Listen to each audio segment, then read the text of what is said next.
not too many things remaining. I'm hugely embarrassed at how long this has been taking me.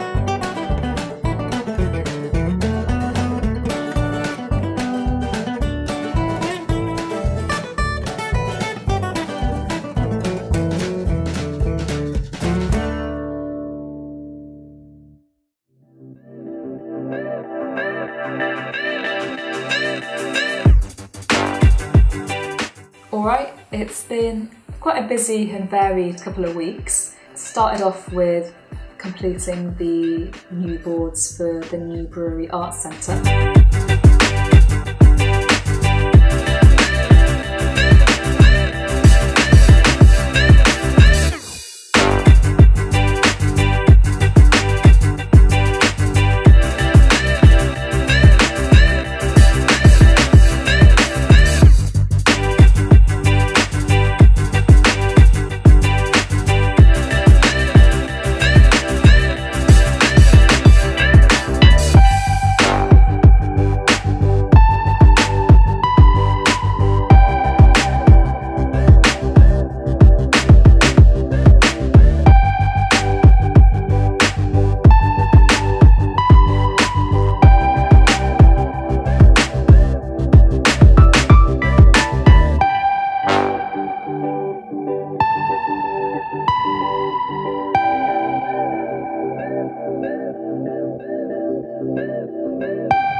Right then, time to get these beasts packed up and in the car.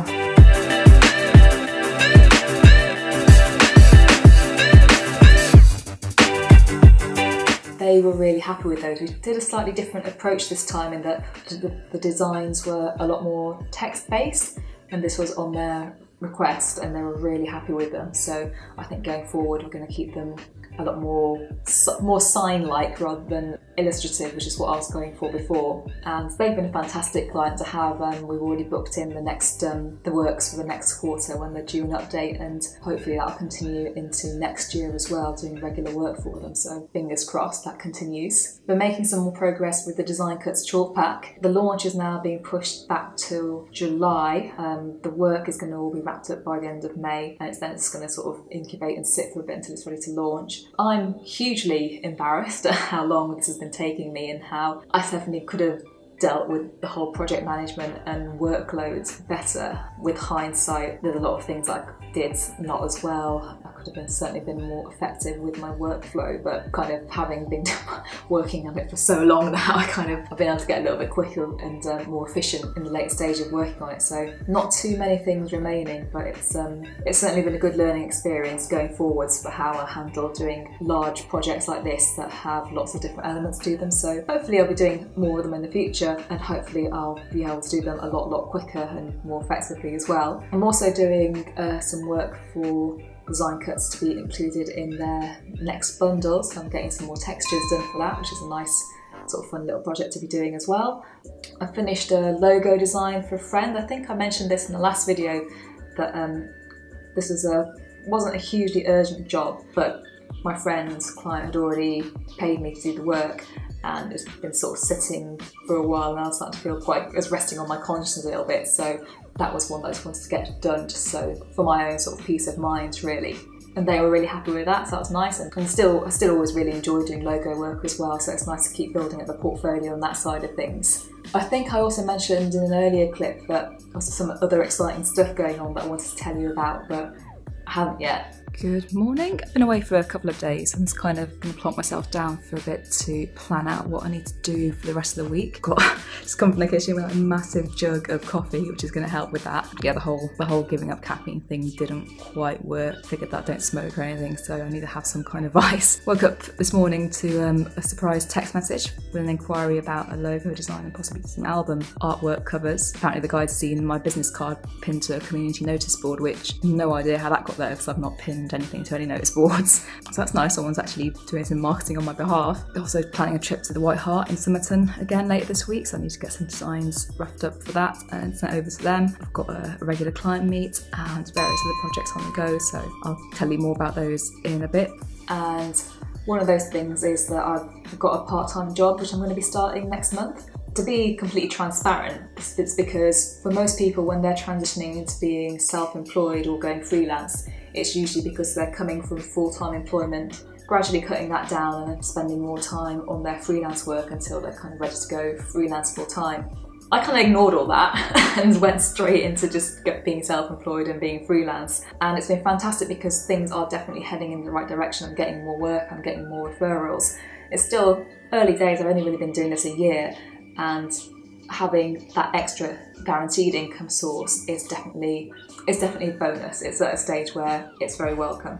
I say this also because when I first graduated and I was doing illustration, I wasn't doing any illustration work. I was doing on the side whilst I sort of kept on retail jobs to make sure I could sort of pay rent, pay food, pay bills. And I would see websites of my peers and just think, oh my God, they've just all gone into full-time illustration work. They're doing amazingly, their portfolios are getting bigger and bigger. I just felt like, oh God, no, it's useless. I know I'm doing something wrong. What I came to realise later was that most of them also had full-time jobs. Illustration was just stuff that they were doing kind of into the midnight hours, gradually building that up whilst they had their other work as well. So just to be clear, I'm also setting up another stream of income at this early stage just to help keep things ticking over. But it's at a co-working space, and I think that's going to be a really nice way of also meeting other people who are self-employed and freelance in the local area as well. So I think it's going to be a nice way to also meet other people and meet other local business owners and kind of be a more established part of the community and grow a network there. So hopefully that's going to be another opportunity to actually make more connections and meet more people. Fingers crossed, I'm excited about how that all pans out. And finally, I've also got to go back to the White Hart Pub in Somerton tomorrow. So fairly simple designs this time. It's just like a couple of little boards that I didn't finish. I wasn't able to do last time I was there. So we've got a basic design here. Another design that's on the floor at the minute, you have to excuse me. So I've got sent a cocktail list, which I've kind of roughly laid out onto the board format. This one I've not actually got the dimensions for, so I've had to roughly cite out what the size and dimensions of the board is. It's really interesting actually how certain clients are just happy to kind of let you get on with it and they don't need to see a design. They say, yeah, no, we completely trust you, just do what you've got to do. And other clients want to see quite detailed designs very far in advance, understandably so. But still, just for a lot of the time, for my own reassurance, I will always send a design to them beforehand to check. But sometimes I'll send stuff to clients that they've not had a chance to look at them until like the day I'm meant to do the work, and they're like, yeah, it's all fine. So that's kind of been a really interesting observation, and how some people are quite relaxed about it. And I think I'm going to take it as a good thing that they just trust what you are capable of. On the whole, I would generally recommend getting work checked and signed off. Feels like things are heading the right way. I'm really excited to see what the rest of this year brings, and the plan is to share that with you, and hopefully it'll be helpful for you too. Onwards.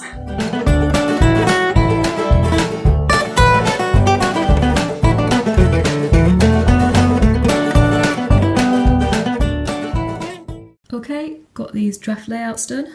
Now, I'll tell you that when I get back.